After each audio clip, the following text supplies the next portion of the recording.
My name is Santosh Mehrotra, and I'm a professor of economics in Jawaharlal Nehru University in New Delhi. So what I bring to this book, in a sense, is this government experience, but at the same time, I bring an international experience, and I have about 15 years of international experience working with the UN system as someone who's worked for 8 years with government, who's advised governments around the world, and who's worked with international organizations. So this book is certainly one of my proudest achievements.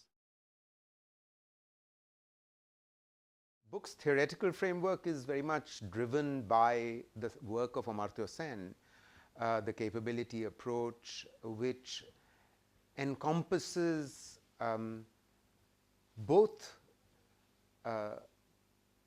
the human resource development side of human development, but also the income side of human development. Our demographic dividend is a once in a lifetime opportunity which will never come back. After 25 years, it will be gone. And our young people who are in the sort of early to mid 20s, if they understand this notion that this demographic dividend will go away after 2040, it comes but once in the life of a nation, it will never come back again.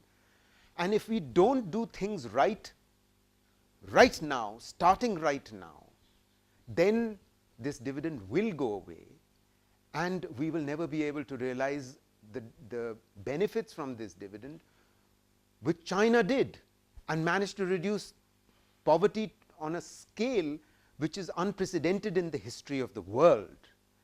And above all, our policymakers must understand that if growth is to be sustained, and policymakers in other developing countries need to understand, the international organizations need to understand that if growth in any country is to be sustained, it must be inclusive, because when growth is inclusive, it expands the size of the market.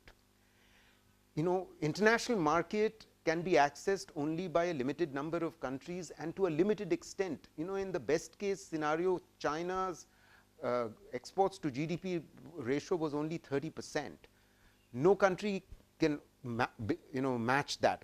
So they have to focus on the domestic market. The domestic market must continue to expand, and it's absolutely critical that jobs must grow with it. Now, this is an understanding which our policymakers, our young people must internalize, and every action must be measured against this benchmark.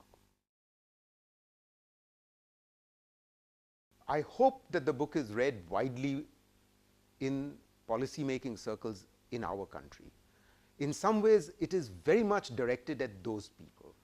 But at the same time, it's what I certainly want to ensure is that a lot of young people read the book around the world, especially in India. I really regard this book as my magnum opus, if I can call it that, because I have already published 10 books before this. 2 of them already been translated into French and Spanish and so on. And I might write other books, and as I probably will.